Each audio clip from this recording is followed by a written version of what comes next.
Bismillahirrahmanirrahim.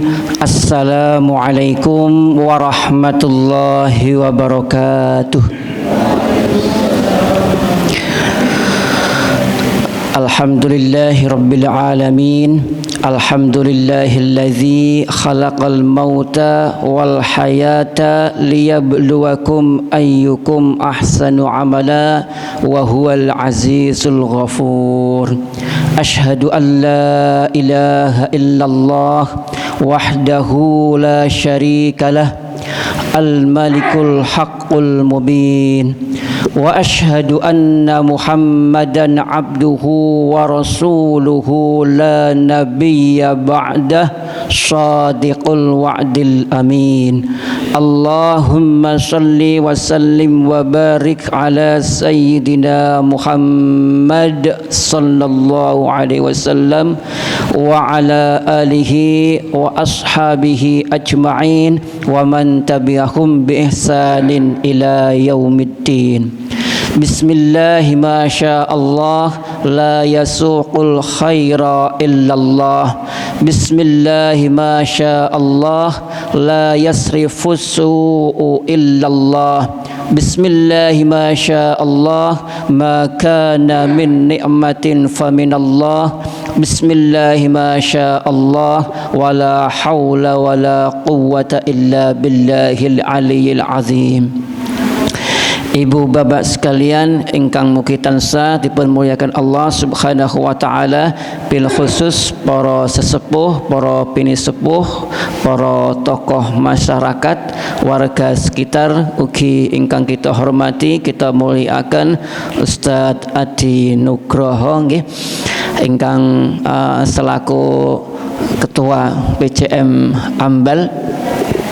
Monggo Bapak Ibu sedaya kita sami syukur dumateng Allah Subhanahu wa taala. Alhamdulillah wonten ing wekdal ingkang sangat sae menika Allah Subhanahu wa taala paring dumateng kula panjenengan sami maneka warna kanikmatan, matik maneka warna kanugrahan nggih ingkang arupi rezeki, arupi kesehatan, kesempatan saha nikmat iman lan Islam.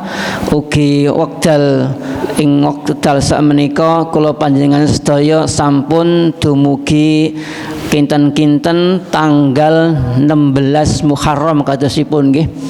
16 Muharram ingkang artosipun kula panjenengan sedaya sampun meh 16 dinten saklebetipun taun 1428 Hijriah.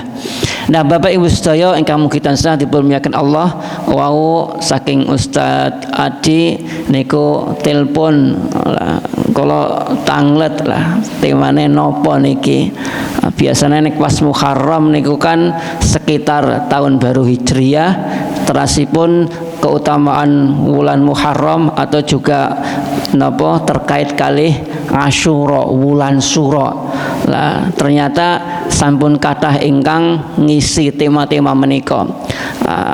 Tentu kemawon tema-tema niku nggih sae nggih. Mboten wonten sing awon, amargi ngaji napa kemawon niku asal ngelmu manfaat niku mesti sae. Lah akhiripun kula pun mendhet tema ingkang sanesipun. Insyaallah babagan sakmenika kita samangke badhe bahas fitnah Masihid Dajjal dan bagaimana kita menangkalnya atau menghadapinya.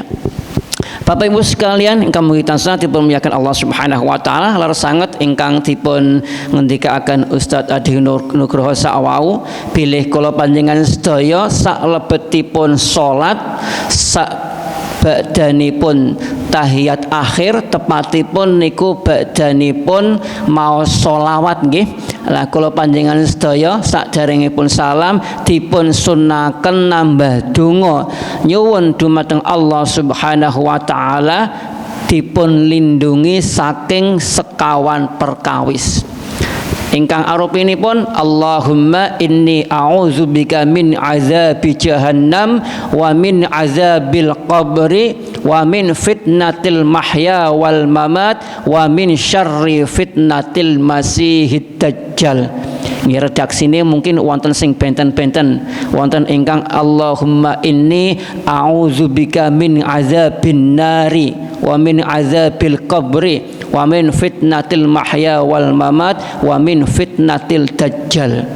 Niku nggih leres amargi riwayatipun boten namung setunggal. Nggih monggo badhe dinggih sing pundi sing paling apal sing paling gampil. Ananging isinipun niku sami. Ya menika kula panjenengan sedaya supados dipun lindungi setunggal saking azabipun jahanam utawi azabipun neraka. Bilih nek saking para ulama niku menafsirkan jahanam niku pancen werni kalih Bapak Ibu sedaya. Ingkang setunggal jahanam niku sami kalian anar, sami kalian neraka. Dene ingkang setunggal melih niku jahanam niku nama salah satu dari neraka. Dados mungkin napa neraka wonten jahanam, wonten jahim, wonten hutama, wonten hawiyah lan sanes-sanesipun. Nah mila nek setunggal ulama niku wonten ingkang nyebutaken bilih jahanam niku berarti nggih nar. Dados nek disebutaken nar niku nggih napa disebutaken jahanam niku nggih mesti nar. Lah nek disebutkan nar nggih bisa jadi jahanam, bisa jadi neraka yang lainnya. Bapak Ibu sedaya ingkang mugi tansah dipun mulyakaken Allah Subhanahu wa taala, pilih wonten ingkang khusus melih sebagian para ulama niku nyebutaken jahanam niku neraka sing paling anyep, sing paling dhuwur. Nggih. Jahanam niku neraka sing paling anyep, sing paling sejuk, sing paling dhuwur. Lamas neraka kok nganggo anyep-anyepan. Nggih niki cuma gambaran mawon. Nggih. Jadi neraka niku bertingkat-tingkat nggih. Swarga nggih bertingkat-tingkat, Bu. Swarga niku mungkin ada tingkat pertama, yang lebih tinggi tingkat kedua, lebih tinggi tingkat ketiga dan seterusnya sampai yang paling tinggi niku Jannatul Firdaus. Ingkang teng Jannatul Firdaus menika gadah keistimewaan sing boten digadai swarga sanesipun. Napa Bapak Ibu sedaya? Napa? Nggih menika tempatipun Kanjeng Nabi Muhammad sallallahu alaihi wasallam sing paling dhuwur teng Jannatul Firdaus, wonten salebetipun panggonan ingkang dipun wastani al-wasilah. Nggih.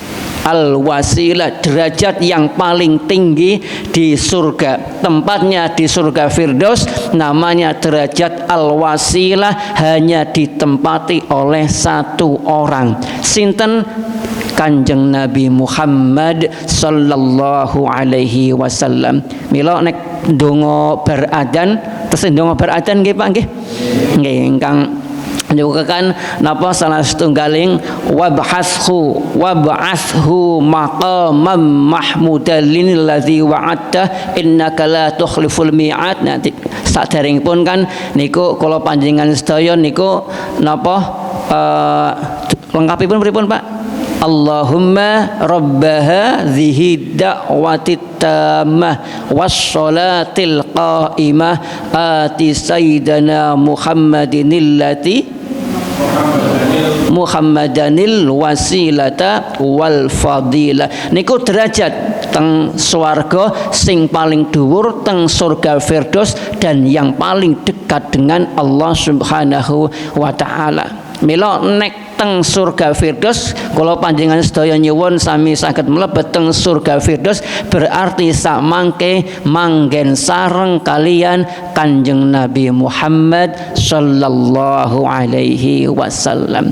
Nah koso wangsulipun niku nek neraka niku turun ngisor kados dene jurang, makin dalam makin dalam makin dalam makin dalam sampai yang terdalam. Lah sing paling cetek, paling anyep, paling sejuk niku namine jahanam. Padahal dalam beberapa riwayat, Bu, diriwayatkan bahwa panasnya neraka jahanam itu 70 kali lipat daripada api yang terpanas di dunia. Nek kula panjenengan sedaya nate niku nggih sumerep nek napa tiang sing ngelas cret sampai melelehkan logam. Niku api yang sangat panas sekali di dunia. Lah sedangkan neraka jahanam niku 70 kali lipatnya. Lah terhadap neraka yang paling asrep, neraka yang paling dingin, neraka yang paling sejuk mawon, kula panjenengan sedaya niku supados nyuwun perlindungan dumateng Gusti Allah. Langkung-langkung teng neraka sing langkung tambah panas, tambah menyengsarakan dan sebagainya. Atosipun menika dados kula panjenengan sedaya supados sami ndonga ingkang pertama supados dipun lindungi Allah Subhanahu wa taala saking azabipun jahanam. Kaping kalihipun nggih menika berlindung kepada Allah Subhanahu wa taala saking azab kubur. Kaping tiganipun saking napa fitnatil mahya wal mamat, ujian baik ketika kita hidup maupun ketika kita mati. Nah, kita juga tahu nggih Bapak Ibu sedaya, sejak kita lahir kita sudah diuji oleh Allah Subhanahu wa taala dengan misalnya adanya musim panas, musim dingin, termasuk pas ketiga, pas rendeng, itu juga ada efek untuk anak-anak kita. Mungkin wonten sing meriang, wonten sing flu, wonten sing demam dan sebagainya. Terus tiang sepah biasanya nggih sami truko, apa arep diobati, apa meng dokter, apa meng rumah sakit dan sebagainya. Niku berarti sampun ujian. Lan niku ditegasaken padahal sedaya fitnah niku mesti nggih terkait kalian pas masa hidup dan masa mati. Teras dipun tekankan wa min syarri fitnatil masihid dajjal. Wonten sing langsung wa min fitnatil masihid dajjal. Nah kula panjenengan sedaya supados nyuwun dumateng Allah Subhanahu wa taala dipun lindungi saking fitnahipun kejahatanipun al masihid dajjal, saking dajjal Bapak Ibu sedaya. Padahal Bapak Ibu sedaya namine Dajjal nggih, namine Dajjal kula panjenengan sedaya niku mboten mesti menangi. Nggih, mboten mesti menangi. Lantas kapan niku sing badhe menangi Dajjal? Sing badhe menangi Dajjal dalam artian sosok yang sebenarnya niku sak mangke ingkang urip dumugi akhir zaman.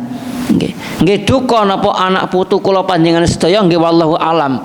Ataukah kula panjenengan sedaya pas masa-masa tuanya 10 tahun lagi, 20 tahun lagi, 30 tahun lagi nggih wallahu alam. Nggih, mboten wonten ingkang ngertos kapan Dajjal turun secara pastinya. Dados diotak-atik gathuk ngangge perhitungan jumal, perhitungan hisab, perhitungan neptu niku mboten ketemu. Nggih, amargi niki termasuk perkawis gaib. Nek namung otak-atik gathuk ngangge biasane napa nek teng ambal niki Bu. Perhitungan neptu Rebo Kliwon ketemune 15. Mungkin ketemune teng napa Poncosudha Saptawara, oh berarti iki Segara Wasesa misalipun. Oh iki berarti lebu ketiup angin, rezekine cepet entek.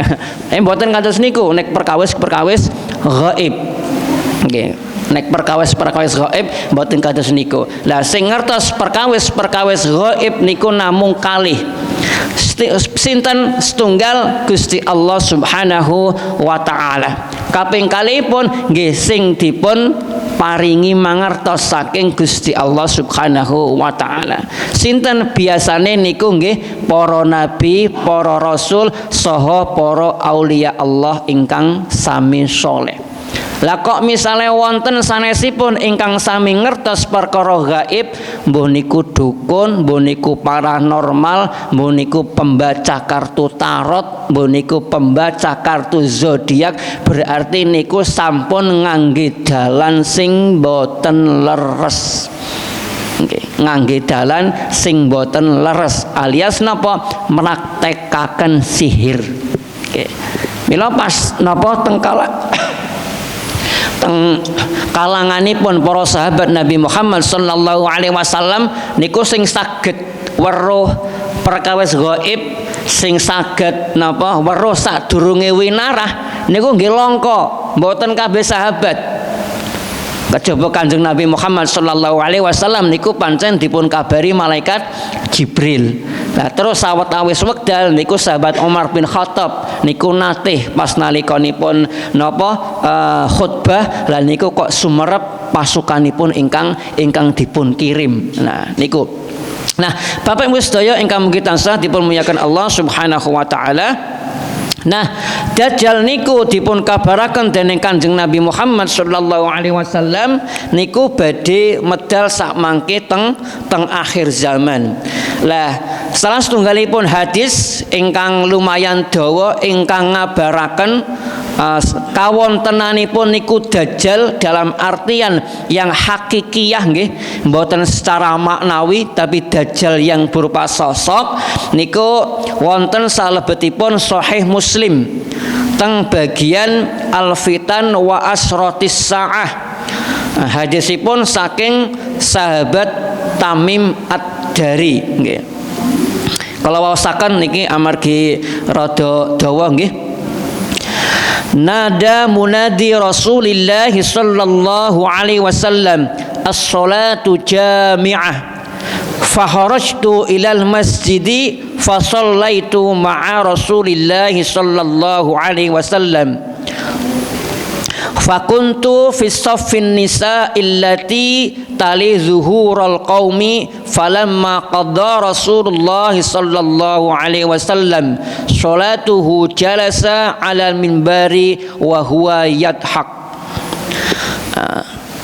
Bilalipun Kanjeng Nabi Muhammad sallallahu alaihi wasallam niku ngumumaken as-salatu jami'ah. Dados mbiyen pas masa Kanjeng Nabi Muhammad sallallahu alaihi wasallam niku nek badhe napa istilahnya napa nggih ngumpulaken tiang-tiang supados sami salat biasane niku salat ingkang sunnah nggih.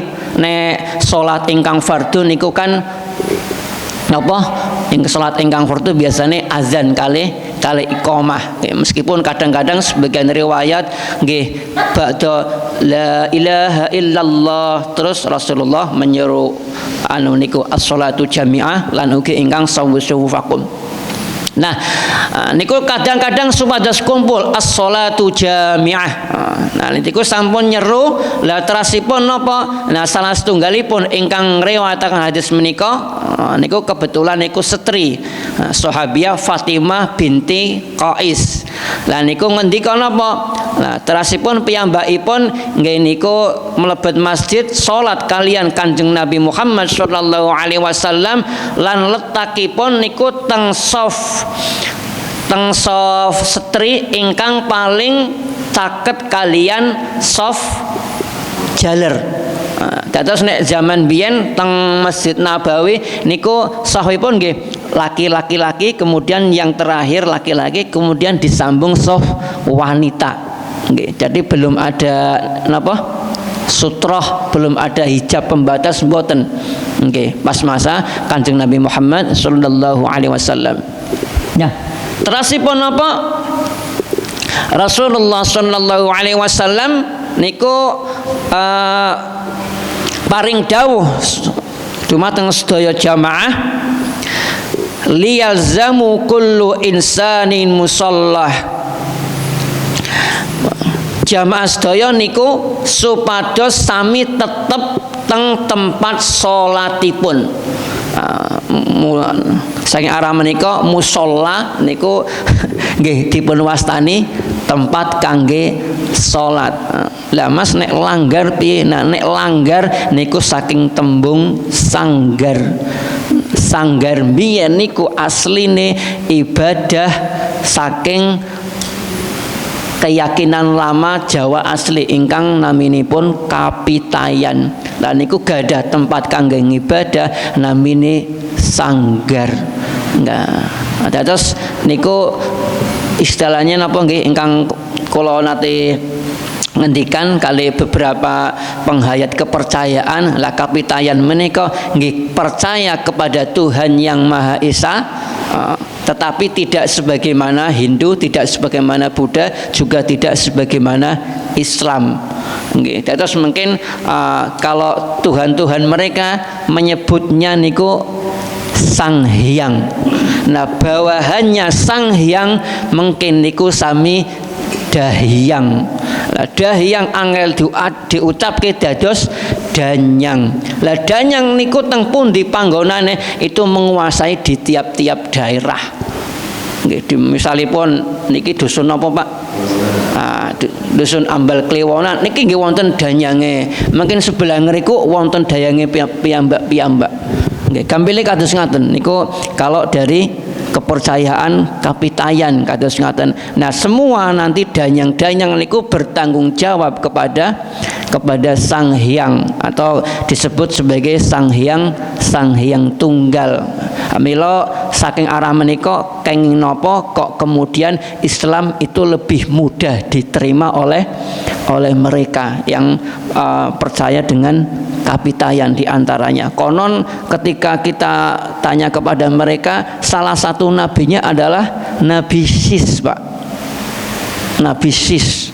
Jadi menurut kepercayaan mereka, Nabi Sis itu dulu yang mendakwahkan kepercayaan kapitayan tersebut. Tapi nggih wallahu a'lam berbagai versi, salah satunya itu. Padahal Nabi Sis itu adalah putranya Nabi Adam alaihi salam. Nggih niki wallahu a'lam nggih. Maselingan. Lah terasipun apa Bapak Ibu sedaya ingkang mugi tansah dipermuliakan Allah Subhanahu wa taala. Lah Kanjeng Nabi Muhammad sallallahu alaihi wasallam terasipun dangu dumateng para jamaah. Atadzruna lima jama'tukum. Apa sira kabeh ngerti kenapa aku ngumpulke awak-ira kabeh? Nah, terus para sahabat Nabi Muhammad sallallahu alaihi wasallam sami jawab, Allah wa rasuluhu a'lam. Allah Subhanahu wa taala lan utusanipun ingkang langkung mangertos. Lah niki nggih termasuk adab nggih. Napa kemawon nek kula panjenengan sedaya dipun tangledi bil khusus babagan agama, babagan alam gaib kok mboten ngertos, nggih jawab Allah wa rasuluhu a'lam. Utawi gampilipun nggih wallahu a'lam nggih kados ngaten. Terasipun Rasulullah sallallahu alaihi wasallam nerasaken niki lumayan dawa nggih kula waosaken terjemahanipun mawon. Demi Allah, aku tidak mengumpulkan kalian karena kabar gembira ataupun kabar yang menakutkan. Akan tetapi aku mengumpulkan kalian karena Tamim Ad-Dari. Siapa Tamim Ad-Dari? Dulunya adalah seorang Nasrani, lalu ia datang berbaiat dan masuk Islam, dan ia menceritakan kepadaku sebuah kisah yang sesuai dengan apa yang selama ini aku ceritakan kepada kalian tentang Al-Masih Ad-Dajjal. Kemudian Rasulullah Shallallahu Alaihi Wasallam menceritakan tentang kisah Tamim Ad-Dari. Tamim berlayar dengan sebuah kapal bersama 30 orang dari suku Lahem dan Juzam. Lahem dan Juzam menika salah satu kabilah di Yaman nggih. Lalu ombak mempermainkan mereka selama sebulan. Kemudian mereka terdampar di sebuah pulau. Setelah turun dari kapal, kemudian falakiyat humul jassasah. Mereka bertemu dengan binatang yang disebut sebagai al-jassasah. Terus Tamim Ad-Dari ketika setelah terombang-ambing dari kapal selama, kalau di riwayat ini dikatakan 2 bulan nggih. Nah, mereka mendarat di satu pulau yang sangat misterius dan tidak jelas dan bertemu dengan al-jassasah. Nah, terasipun dipun criosaken napa niku al-jassasah niku dabbatun katsiratus sya'ri la yuzra ma qubluhu min duburihi. yakni seekor binatang melata yang sangat lebat bulunya atau rambutnya, sehingga tidak dapat dibedakan mana bagian depan dan belakang. Terus Bapak Ibu sekalian yang dimuliakan Allah Subhanahu wa taala, nanti si jassasa ini ternyata adalah yang menjaga biara atau tempat dikurungnya Dajjal. Nah, pangapunten sangat.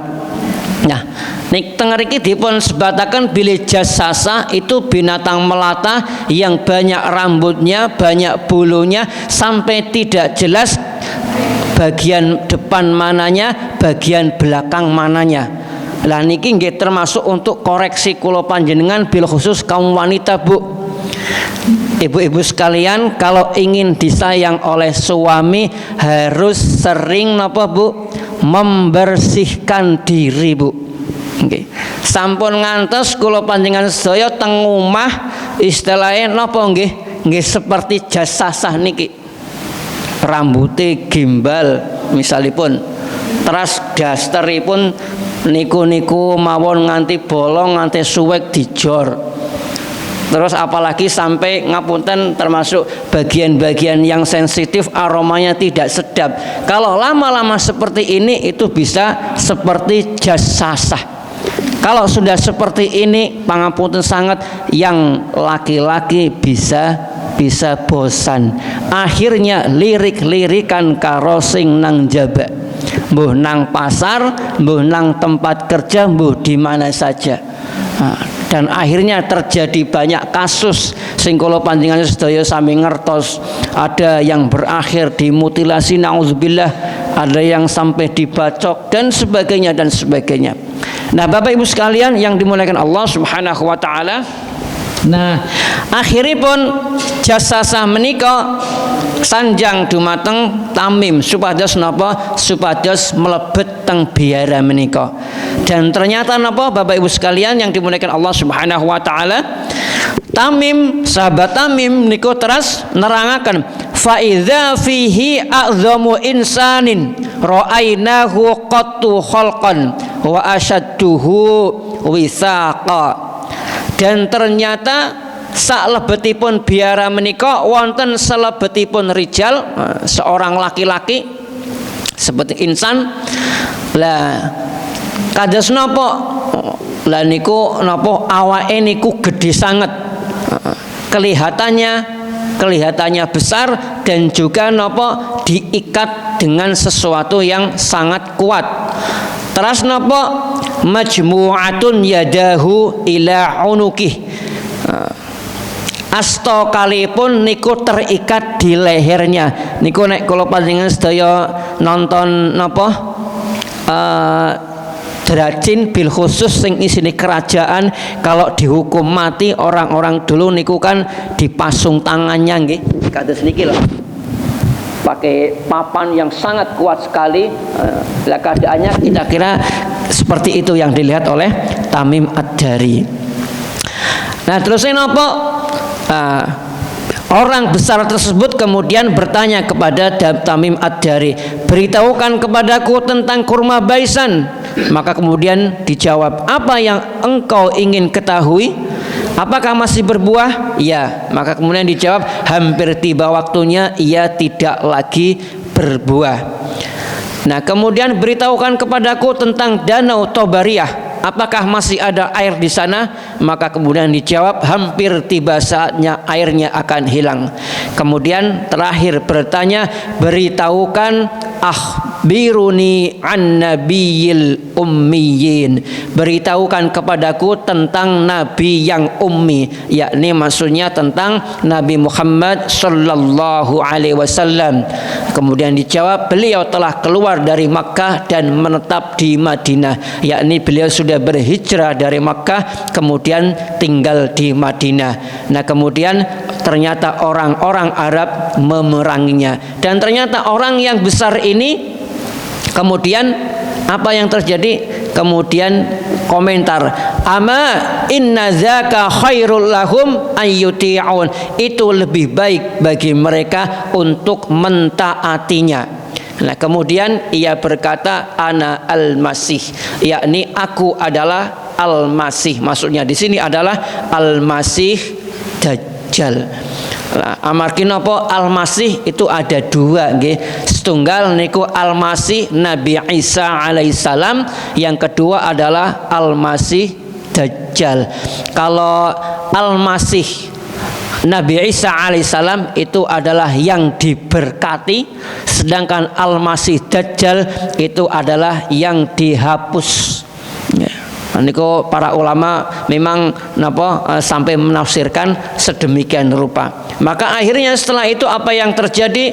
Tamim Ad-Dari disuruh untuk keluar. Nah, kemudian Bapak Ibu sekalian yang dimuliakan Allah Subhanahu wa taala, saya terlewat. Nah, kemudian di akhir zaman ini kemudian Dajjal menyebutkan, wa inni usika an yu'dzana li fil khuruj, dan hampir tiba saatnya aku diberi izin untuk keluar, maka aku akan keluar. Nah, fala ad'u qaryatan illa habattuha, aku tidak akan meninggalkan satu negeri pun kecuali akan memasukinya, ghaira Makkah wa Thaibah, kecuali Makkah dan Thaibah. Maksudnya Thaibah adalah Madinah, karena nama kota Madinah dulu adalah Yasrib, dan kemudian oleh Nabi Muhammad SAW disebut sebagai Thayyibah. Adapun kita mengenalnya dengan Madinah Al-Munawwarah. Nah, kemudian dipertegas lagi, fahuma muharramatani alayya, keduanya yakni Mekah dan Madinah diharamkan oleh Allah Subhanahu wa taala untuk dimasuki Dajjal. Nah, ketika Rasulullah sallallahu alaihi wasallam menyebutkan itu, maka Rasulullah sallallahu alaihi wasallam sambil mengetuk-ngetukkan tongkatnya. Nggih, sambil mengetuk-ngetukkan tongkatnya. Hadhihi Thaibah, hadhihi Thaibah, hadhihi Thaibah. Ini Thaibah, ini Thaibah. Maksudnya ini adalah Thaibah sebagaimana yang dimaksudkan di dalam hadis yang kelak tidak akan bisa dimasuki oleh Dajjal. Bapak Ibu sekalian yang dimuliakan Allah Subhanahu wa taala. Nah, kalau kita melihat hadis ini tentu secara gampang akan memahami bahwa Dajjal itu memang merupakan sosok nyata dari jenis manusia, karena di hadis ini disebutkan sebagai al-insan. Nah, pendapat itu juga diiyakan oleh Imam An-Nawawi rahimahullahu taala. Nah, beliau mengatakan di dalam syarah Sahih Muslimnya, fihi an-Dajjal sasun maujudun. Dalam hadis ini terdapat dalil bahwa Dajjal adalah sosok yang benar-benar ada. Karena itu Bapak Ibu sekalian yang dimuliakan Allah Subhanahu wa taala, sebenarnya Dajjal telah ada sejak zaman dahulu, bahkan sebelum masa Nabi Muhammad sallallahu alaihi wasallam. Di beberapa kisah yang lain disebutkan bahwasanya Dajjal itu adalah ras manusia. Ras manusia, cuma memang memiliki kekhususan, juga punya hubungan tertentu dengan jin, iblis dan setan. Maka termasuk di antara kemampuannya ya bisa memiliki ilmu-ilmu yang juga dimiliki oleh jin dan setan. Karenanya Bapak Ibu sekalian yang dimuliakan Allah Subhanahu wa taala, secara khusus kita diminta oleh Allah Subhanahu wa taala untuk apa? Untuk berlindung dari fitnah Dajjal. Nah, Bapak Ibu sekalian yang dimuliakan Allah Subhanahu wa taala, kalau secara umum sosoknya memang saat ini belum hadir, belum muncul ke hadapan kita. Belum hadir, belum muncul ke hadapan kita. Tapi untuk syarrinya, makanya kan kita berdoanya wa min syarri fitnatil masihid dajjal, syarrinya, kejahatannya itu sudah menimpa semua manusia. Sudah menimpa semua manusia. Ada yang terkena dalam bentuk kecil, ada yang sampai benar-benar terpengaruh. Bapak Ibu sekalian yang dimuliakan Allah, pangapunten sangat. Mungkin ada di antara keluarga kita atau sahabat-sahabat kita yang terjerat riba, mboten Bu? Ada Bu? Ada kan? Itu sistem Dajjal. Ada di antara teman-teman kita, mungkin kerabat kita, mungkin sahabat-sahabat kita yang terkena judi, slot dan sebagainya, ada Bu. Itu juga termasuk dari fitnah Dajjal. Ada mungkin di antara teman-teman kita, pangapunten, jam 2 malam, jam 3 malam masih scroll TikTok, bahkan masih ada yang live. Saya pernah ngecek ketika ya mungkin sekitar jam 2 atau jam 3 lah. Saya sebenarnya tidak ingin install TikTok, tapi ya karena banyak sekali yang pakai, banyak sekali mbok duwe TikTok, saya ingin install. Cuma untuk update pengajian kayaknya masih belum meluangkan gitu. Maka saya kadang update untuk hal yang biasa aja. Saya sempat ngecek untuk yang kira-kira di sekitar Kutha Winangun. Di sekitar Kutha Winangun kan ada fiturnya nggih, live berdasarkan lokasi. Masih ada yang jam 2 malam, jam 3 malam live jualan. Iki sing tuku kampret apa pocong. Saya sampai berpikir begitu, ya Allah, ini apa enggak tidur, apa memang kerjanya malam dan siangnya malah istirahat. Juga termasuk ada yang ngaji diupdate, ada yang dongo diupdate, seperti itu. Okay. Kalau misalnya ada yang lagi petugas jaga di PKO di rumah sakit, ya itu masih sedikit wajar lah. Tapi kalau yang tidak ada urusan pas tengah malam begitu kok masih begitu, ya ini sangat-sangat disayangkan sekali. Nah, Bapak Ibu sekalian yang dimuliakan Allah Subhanahu wa taala, itu adalah termasuk di antaranya sistem-sistem yang dimasuki oleh Dajjal. Termasuk tren medsos saat ini, Bapak Ibu sedaya. Oke lah kalau seperti kita mungkin bukannya pengajian, ceramah-ceramah ustadz, mungkin ceramah Ustadz Adi Hidayat, mungkin ceramah Ustadz Abdul Somad, mungkin juga ceramah Habib Rizik misalnya bagi yang senang, mungkin juga ceramah ustadz-ustadz yang lainnya lah yang kita suka. Termasuk yang senang Qori mungkin buka Ustadz Muammar ZA atau Ustadz Nanang Qasim, itu kan bagus-bagus, Haji Humaydi dan sebagainya. Nah, kalau Ustadz Adi mungkin lebih hafal nggih, kalau Qori nggih saya kurang terlalu hafal. Atau ibu-ibu kadang-kadang yang nostalgia Nasidaria nggih. Atau yang tahun 90-an, mungkin tahun 2000 awal itu juga seperti Rehan misalnya, ingin demi masa, kadang sambil nostalgia. Nah, kalau hanya sesekali mungkin oke lah, tapi kalau keseringan, nah ini mulai bahaya. Dan kemudian kalau kita lihat anak-anak kita ketika buka TikTok, buka YouTube, rata-rata apa Bu? Cari tutorial main Roblox, cari tutorial main Sakura Simulator. Tadi kok ngerti? Ya karena memang kadang sebagian anak didik ada yang seperti itu. Kita kadang saya ambil lihat dolanan apa li? Ini Pak main ini. Nah ini gimana mainnya? Ya eto-eto. Saya sebenarnya ingin mengetahui aplikasi-aplikasi apa saja yang mereka install.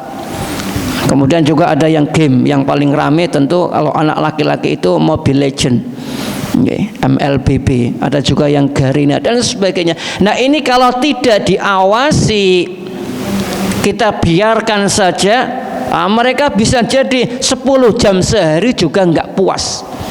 Bahkan ada satu kejadian Bapak Ibu sekalian yang dimuliakan Allah Subhanahu wa taala. Ada satu anak yang ini memang sedang ditangani, yakni kalau siang ya dia sekolah, tapi kemudian sampai di rumah langsung tidur brek, masih pakai sepatu, masih pakai langsung tidur brek.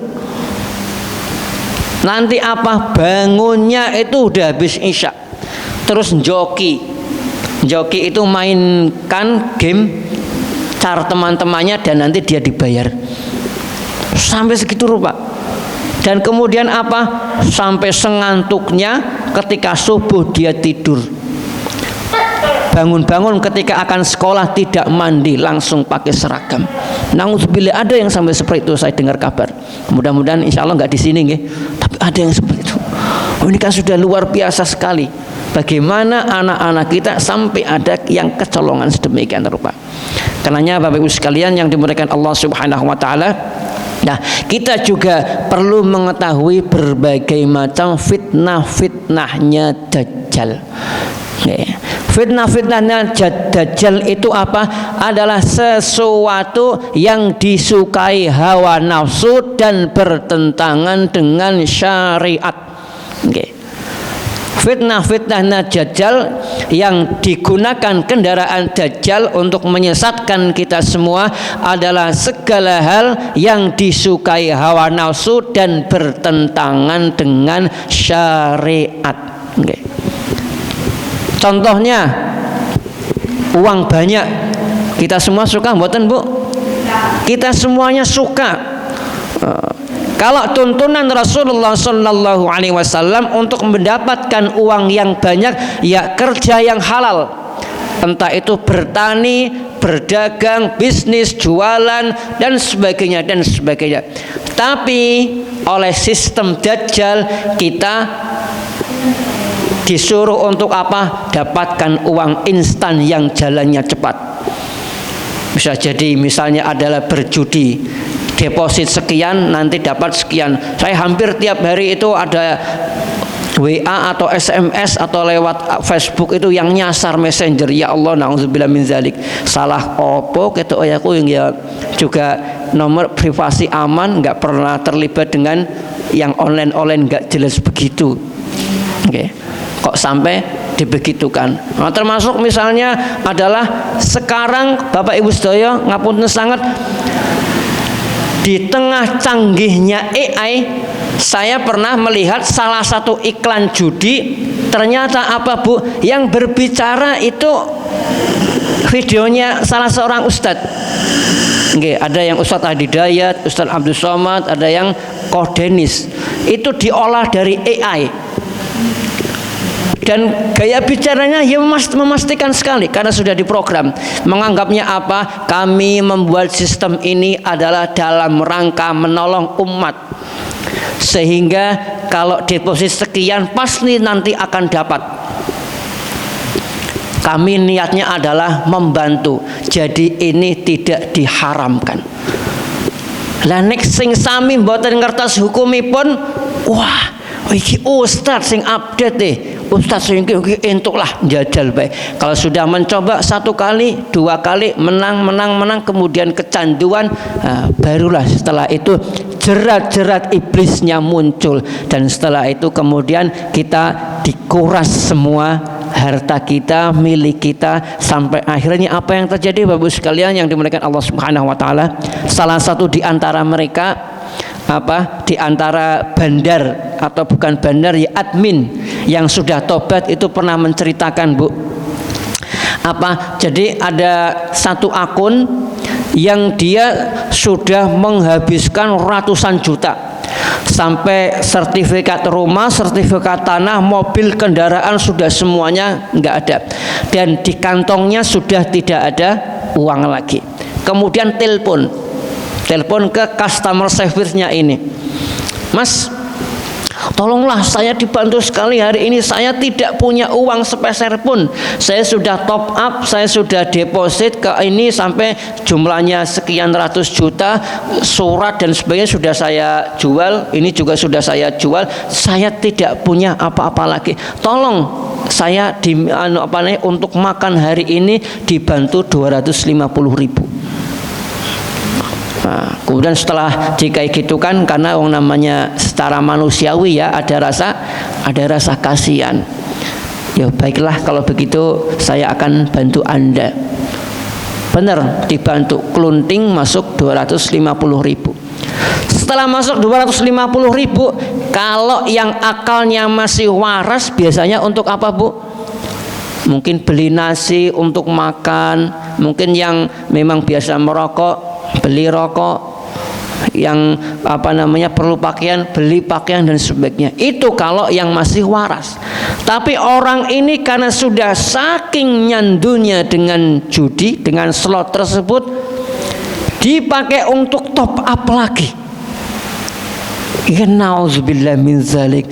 Nah, ini pinternya setan, pinternya sistem dajjal sampai sedemikian rupa. Nah, kemudian Bapak Ibu sekalian yang dimuliakan Allah Subhanahu wa taala, fitnah yang lainnya lagi apa? Dihilangkan rasa malu dari kaum wanita, Bapak Ibu sedaya. Kita lihat pangapunten sangat, kalau kita buka reel, buka TikTok, itu antara akun-akun yang isinya pengajian dengan yang joget-joget lebih banyak mana, Pak? Lebih banyak mana, Pak? Joget-joget, Pak. Okay. Yang di situ share ilmu pengetahuan, boniku sekedar matematika, fisika, olahraga, tips sehat dan sebagainya, itu jauh lebih sedikit daripada yang isinya goyang-goyang dan sebagainya. Bahkan pangapunten sangat, saya ikut prihatin. Beberapa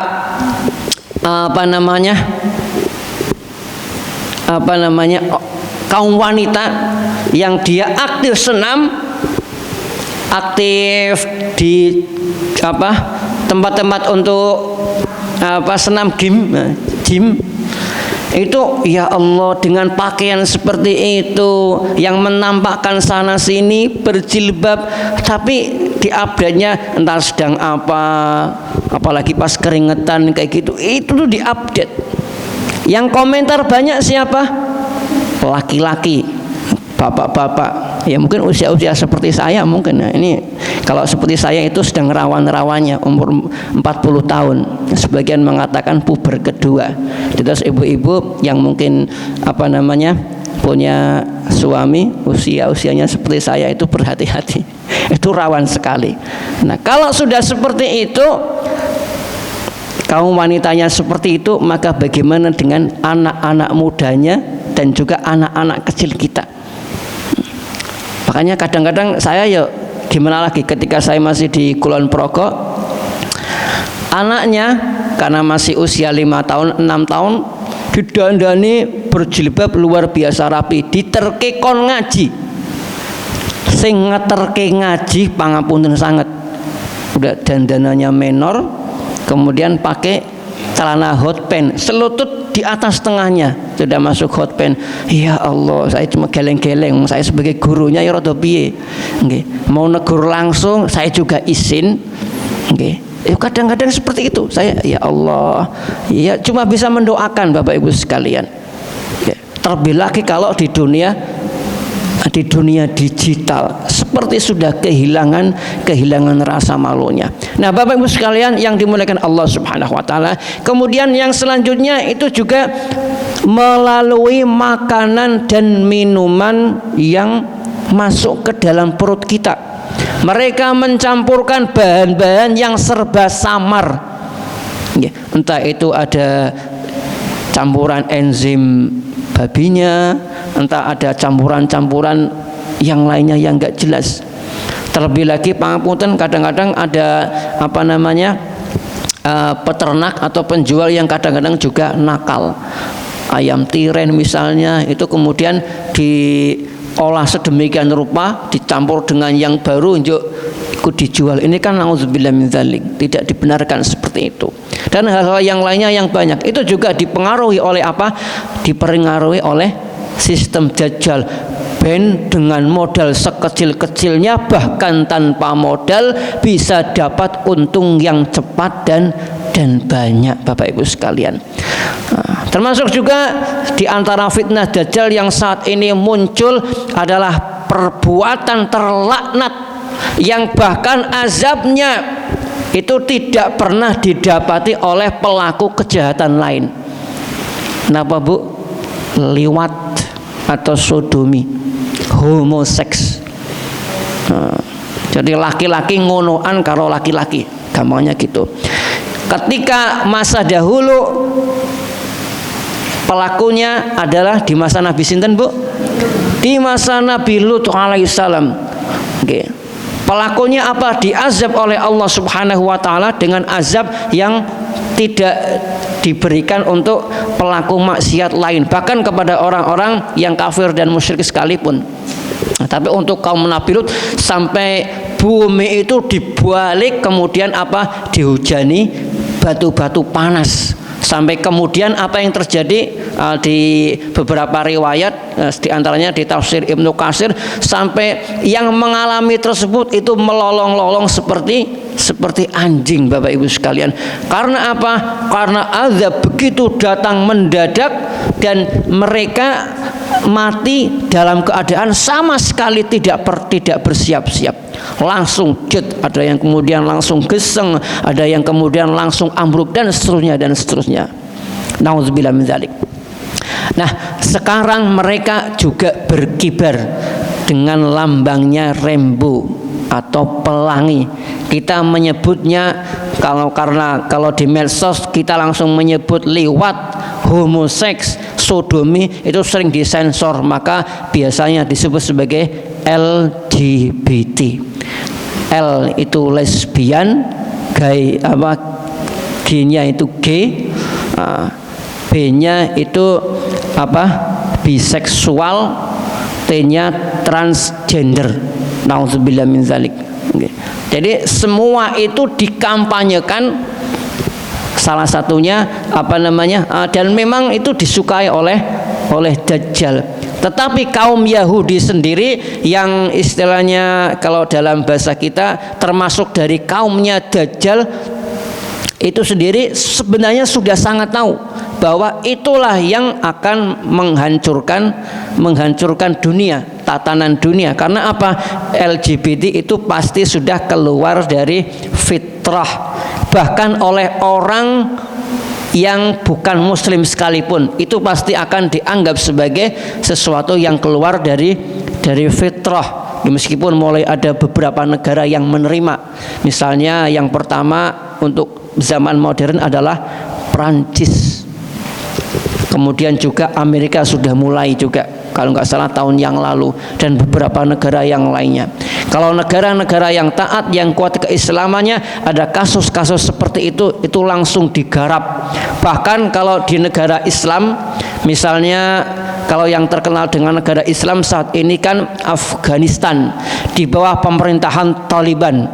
Jadi ada pelaku homo yang ketangkap.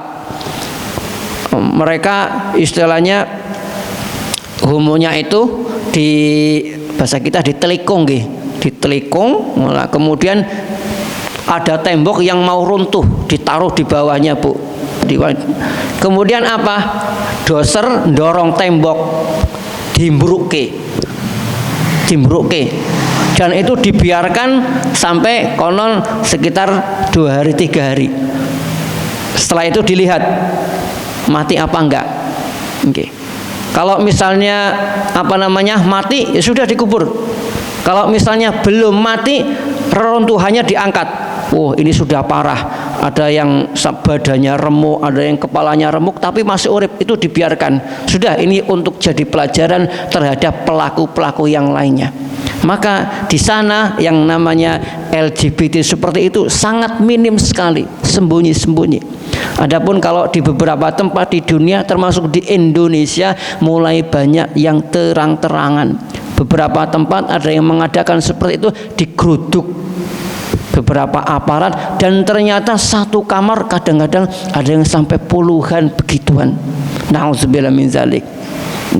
Bapak Ibu sekalian yang dimuliakan Allah Subhanahu wa taala, ya sebenarnya ada banyak sekali fitnah-fitnah Dajjal yang belum kita bahas. Tapi karena waktu sudah malam, ini uraian ini saya tutup dengan bagaimana kita menangkalnya.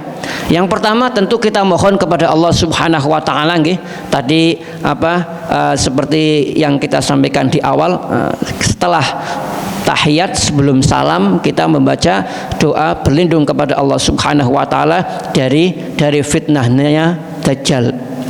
Kemudian apalagi kalau memang memungkinkan, monggo sami manggen, sami bertempat tinggal di Makkah dan Madinah. karena dua kota tersebut tidak akan dimasuki Dajjal. Tapi Bu, ada kabar yang juga yang juga kalau dalam bahasa saya ya luar biasa menakjubkan sekali. 1 meter persegi di dekat kota Makkah ataupun Madinah, yang sudah masuk kawasan Makkah ataupun Madinah, ternyata apa Bu?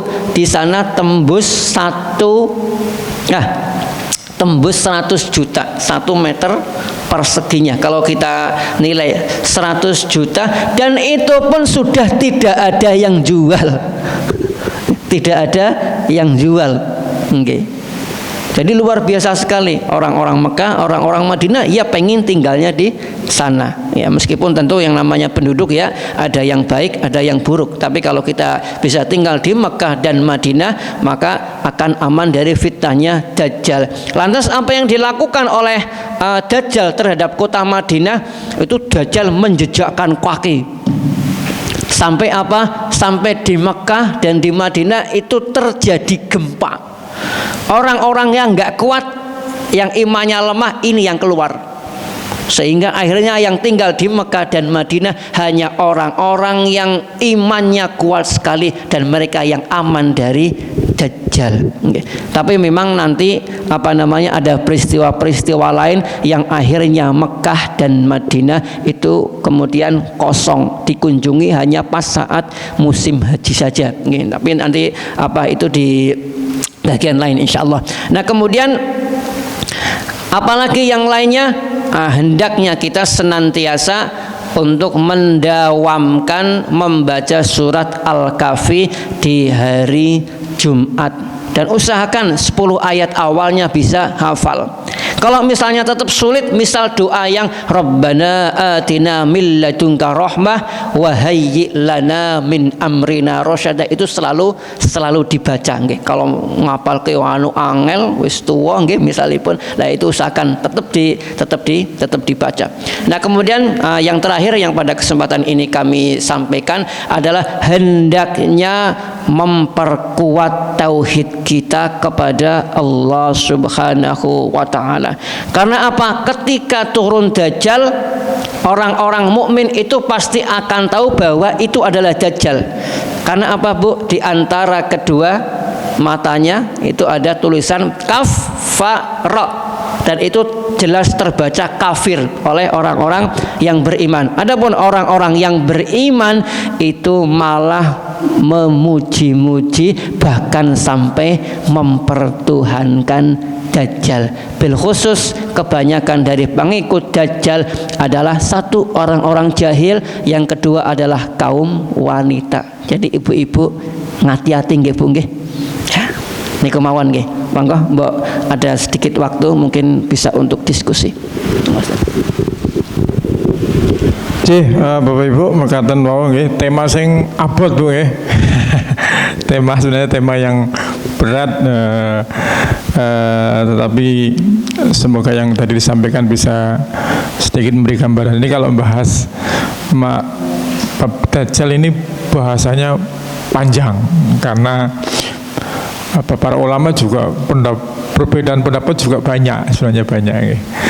Tapi kira-kira ini nanti di penghujung kehidupan dunia ya, nanti ada kekacauan yang sangat besar. Salah satunya fitnah atau kekacauan yang paling besar ya karena disebabkan oleh Dajjal. Nah, kita ya semoga tidak menjumpai, tetapi kita diperintahkan untuk waspada dan senantiasa berdoa. Tadi disampaikan salah satunya untuk memperbanyak doa supaya terhindar. Ya.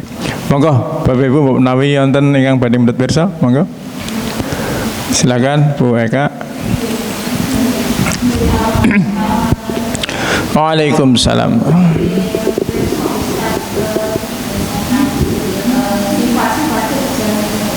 Kalau untuk pengobatan yang bersifat sama biaya atau dengan media air atau sebagainya itu bagaimana?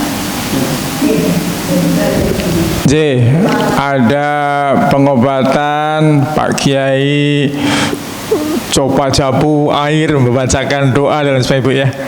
Karena pengobatan wering-wering ya, itu juga nanti bahasanya panjang ya. Tapi monggo mungkin Ustaz Huda mau menyampaikan.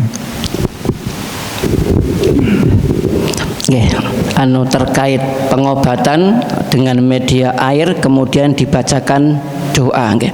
Kalau yang dibacakan memang doa ataupun ayat-ayat Al-Quran atau doa-doa yang maksur dari Rasulullah Sallallahu Alaihi Wasallam atau dituntunkan oleh para ulama yang di dalamnya tidak ada penentangan terhadap syariat, maka insya Allah itu dibolehkan. Maka kita mengenal, kalau dalam bahasa Jawa dulu ada para kiai yang dikenal dengan kiai sembur atau kiai suwuk, yang kalau ndonga untuk mengobati seseorang itu mandi, Pak. Ya ada, memang sebagian kiai ada yang seperti itu. Nah, kalau di kehidupan saat ini cara seperti itu termasuk dari salah satu metode ruqyah syar'iyah. Jadi memang pengobatan dengan ruqyah dalam artian ruqyah syar'iyah dengan dibacakan doa, ada yang dibacakan di tempat sakitnya. Misalnya tangan kena luka, maka itu kemudian juga boleh langsung dibacakan seperti surat Fatihah, kemudian dihembuskan setelah 7 kali atau berapalah, biasanya itu juga sakitnya biasanya lebih ringan. Itu misalnya. Ada juga yang kemudian menggunakan media, misalnya dengan madu, yang lainnya mungkin dengan air, yang lainnya mungkin dengan daun bidara dan sebagainya. Nah, kalau menurut para ulama itu dibolehkan dan tidak mengapa, sepanjang yang dibacakan itu adalah ayat-ayat Allah atau doa-doa yang maksur dari Rasulullah Sallallahu Alaihi Wasallam atau dituntunkan dari para ulama dan tidak bertentangan dengan syariat. Nah, kalau yang dibacakan itu mantra yang tidak jelas maknanya, misalnya inna maqoli rahmatan bahasa Suryani, maka itu tidak boleh. Tidak boleh, karena mantra yang tidak jelas, khawatirnya yang datang bukan malaikat yang memang untuk menolong, tapi yang datang malah iblis siluman dan sebagainya. Gambaripun kados ngaten Bu nggih. Wallahu alam nggih. Nggih sami-sami. Bapak, Bapak, Ibu-ibu sampun? Oke, baik, Bapak Ibu, karena sudah tidak ada pertanyaan, semoga yang tadi sudah kita simak bersama akan bermanfaat untuk kita dan hal-hal yang bisa kita amalkan, kita kuatkan kehati-hatian kita terhadap lingkungan sekitar kita, termasuk tadi di antara fitnah niku maknane sanes ini ketika bahas fitnah itu bukan orang dituduh melakukan sesuatu, bukan itu Bang. Fitnah itu maknanya kekacauan. Harus ya satu tadi. Jadi jangan dikira tadi bahas fitnah ki apa ya. Jadi fitnah dajjal bukan berarti kita dituduh apa. Fitnah itu maknanya kekacauan. Jadi saat ini kita berada di lingkungan yang penuh fitnah, benar. Kadangkala yang benar disalah-salahke, sing salah dikata-katake bener, jadi kita bingung gitu kan. Soalnya sing bener sing ndi. Nah, termasuk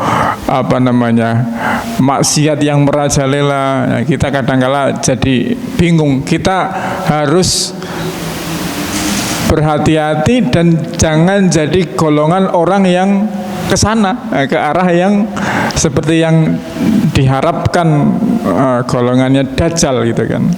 Tetapi kalau bisa ya yang tetap kokoh. Pilihannya podo dolanan HP, kene kudu sregep mangkat pengajian. Misalnya mereka malam minggu podo kumpul gaple lelekan, ya kita milih jangan yang ke sana, tapi milih yang datang di majelis ilmu. Contohnya seperti itu. Itu diantara beberapa hal. Monggo barangkali mau ditutup dulu Ustadz, ada closing. Nah, Bapak Ibu sekalian yang dimuliakan Allah Subhanahu wa taala, sebenarnya pembahasan tentang al-fitan, aneka macam fitnah dan juga asyratus sa'ah, tanda-tanda hari kiamat, perlu waktu yang panjang tidak bisa selesai dalam 1-2 pertemuan. Mudah-mudahan kalau ada kesempatan lagi kita bisa melanjutkan termasuk tanda-tanda hari kiamat yang lainnya. Kalau ini baru menyinggung sebagian kecil dari kejadian di akhir zaman, diantaranya adalah fitnah Dajjal. Begitu juga salah satunya termasuk kajian tentang Dajjal mungkin tidak banyak kita dapati di YouTube pun. Beberapa ustadz yang dulu sempat berkecimpung itu sudah mulai langkang, sudah mulai jarang. Maka saya terus terang berinisiatif untuk menyampaikan ini. Salah satunya kalau mungkin ibu-ibu berkenan itu kalau di malam Sabtu di Masjid Al-Muttaqin dekat PKU Muhammadiyah Kota Widangon, itu kalau pas jadwal saya juga insya Allah bahasanya adalah asyratus sa'ah, tanda-tanda menjelang hari kiamat. Tujuannya sekali lagi Bapak Ibu sekalian itu bukan untuk nakut-nakuti kulo panjenengan, tapi untuk mempersiapkan diri, menguatkan keimanan kita kepada Allah, menjadikan diri kita, keluarga kita dan anak-anak kita menjadi semakin lebih taat kepada Allah Subhanahu wa taala. Mungkin itu yang bisa kita sampaikan pada kesempatan malam hari ini. Lebih dan kurangnya mohon maaf yang sebesar-besarnya. Semoga Allah Subhanahu wa taala memberikan kepada kita semuanya umur yang panjang, berkah, baik itu berkah pada harta kita, berkah pada semua yang kita lakukan, dan juga berkah untuk keluarga kita serta anak cucu. Amin amin ya rabbal alamin. Matur kesuwun, billahi taufiq wal hidayah. Wassalamualaikum warahmatullahi wabarakatuh. Maturan Bapak Ibu, monggo kita tutup majelis menika kanthi maos hamdalah ugi doa kafaratul majlis. Alhamdulillahirabbil alamin. Subhanakallahumma rabbana wa bihamdika asyhadu an la ilaha illa anta astaghfiruka wa atubu ilaik. Terima kasih atas kehadirannya. Assalamualaikum warahmatullahi wabarakatuh.